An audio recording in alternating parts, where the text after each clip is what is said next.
Сәлеметсіздер ме, құрметті әріптестер? Мен Жұмабаева Әйгерім Синатуллақызы. Мұғалімдер үшін жасанды интеллект лайфхак атты пайдалы кеңестер видео байқауына қатысу барысында Gemini платформасында видео және кітап жасауды түсіндірмекпін.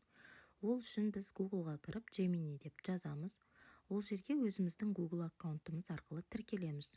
Мен тіркеліп бірден аштым. Сол тұрған жерден қарасаңыздар, сол жақта ручканы сурет тұр. Сол батырманы басамыз. Сонда бізде мынандай бет ашылады.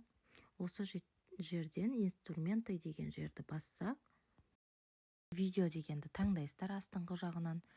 Сол жерге біз керекті өзіміздің пәнімізге байланысты видео құрастыру үшін идеяны ChatGPT-ға кіріп алсақ болады. Мен мені Google-ға ChatGPT-ді жаздым. ChatGPT-ге кіріп, осыған біз видео жасауымыз үшін бірінші керекті видео промпт деп жазуымыз керек.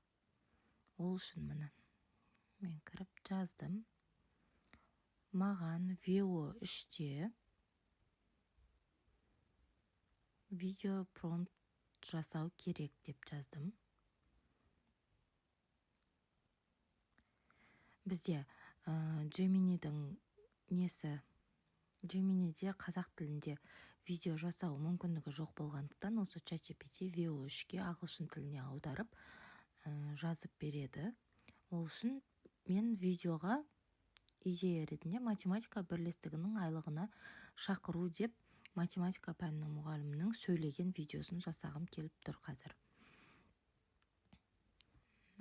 Бізге видео промпт жасап берді. VO3-ке ағылшын тілінде жазылды. Осы жазылғанда керекті жерін белгілеп алып, көшіру батырмасын басып, Gemini'ға кіреміз. Gemini'ға қойдық. Астында voice дегенді көшіріп алдық. Себебі бізде қазақ тілінде, видеода қазақ тілінде сөйлеу қажет. Оны да қойып, жіберу батырмасын бастым. Бізде 1-2 минут күту керек болады. Сол 1-2 минуттың ішінде мынандай видео жасап береді бізге. Оны тек қана математика бірлестігінің айлығына шақырамыз. Өз кез келген пәнімізге, сабағымызға қатысты видеолар жасауымызға болады. Келесі бізде кітап жасау үшін Gemini'ға кіріп, Gemini'дің сол жағында Storybook деген жері бар. Соны таңдаймыз. Маған керек, мысалға, математика сабағына геометрия орманының құпиясы деген тақырыпты алдым да, ертегі жасауға өтініш жаздым. Бізге 1 секунд, 2 секундтың ішінде кітап шығарып берді.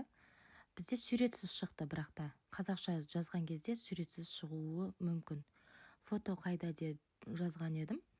Бізде кітабымыз ертегі құрастырып, сол ертегі бойынша суреттерін барлығын алып жасап берді. Бұл тек қана қызығушылықты емес, балалардың сабаққа деген ынтасын арттырып, көңілді өткізуіне көмек береді. Міне қараңыздар, суреттері де өте әдемі. Ертегінің мән мағынасы да өте жақсы құрастырылып жасалынған. Келесі беттерін ашып көрсетейін. Назар қойып тыңдағандарыңызға көп рахмет. Келіңіздер, бірге үйренейік, жаңа биіктерге бірге қадам басайық.